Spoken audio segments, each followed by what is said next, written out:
too much complexity, too much technology, and the wrong type of activities.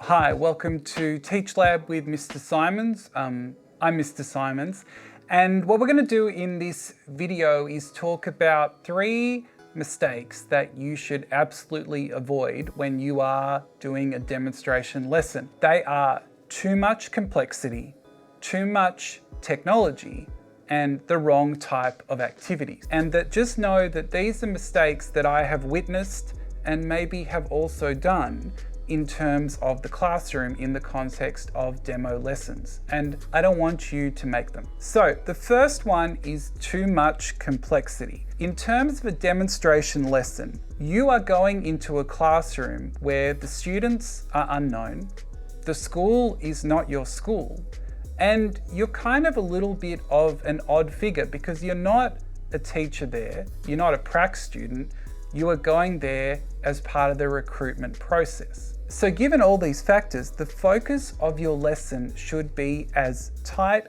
and constrained as possible. You want to try and teach a very small number of things to be able to do it successfully.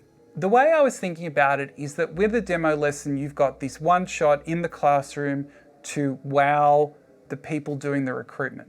And if you try and do too much, you won't end up doing anything particularly well at all. So keep the focus really small. Speak to the recruiter, speak to the classroom teacher if you can, get a really strong sense of what are the things that I absolutely must focus on, and hit those and don't go too wide. So the second mistake that I want you to avoid is too much technology. That when you come into a school, an unfamiliar environment, you don't know how reliable or easy to use things are going to be. So that if you have this whiz-bang presentation that is reliant on a lot of internet access and particular programs firing in a particular way, and all of these things working together in a certain order, it just makes my head hurt thinking about it. You don't want to create the risk that all the technology falls apart and your lesson also then falls apart. What you want to do is show that you are cluey with the base level of technology so that you can use PowerPoint or slides to show information to students, that you could show a video if it's relevant, and that you've also downloaded that video so you're not reliant on internet access, and that you can use technology to create resources for students. That it's kind of like saying, yes, I am good with technology, I can use these applications, but I don't rely on them. The third mistake that I would like you to avoid is picking the wrong type of activity. So I have seen lessons where things have gone quite well, that there's a decent rapport between the person who's interviewing and the class, which is impressive because they don't know each other.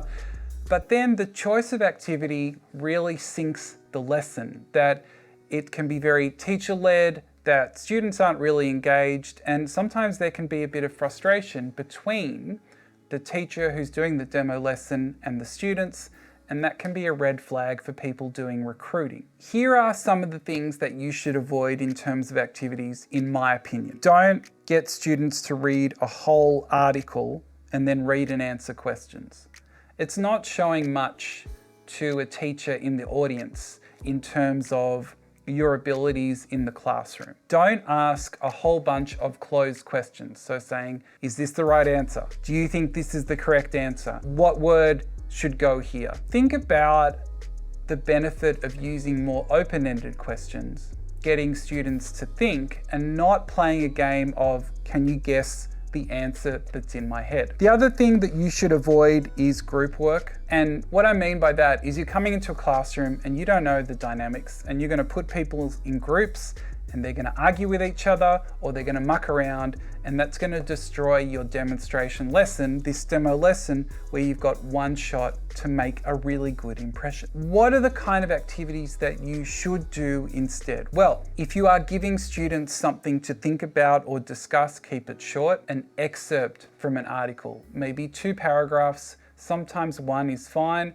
maybe a couple of quotes, but definitely not the full thing. Once you give students that kind of information, don't go over it as a class at the start, get them to read it individually and then think about it individually. Maybe give them a question or two that isn't straight comprehension.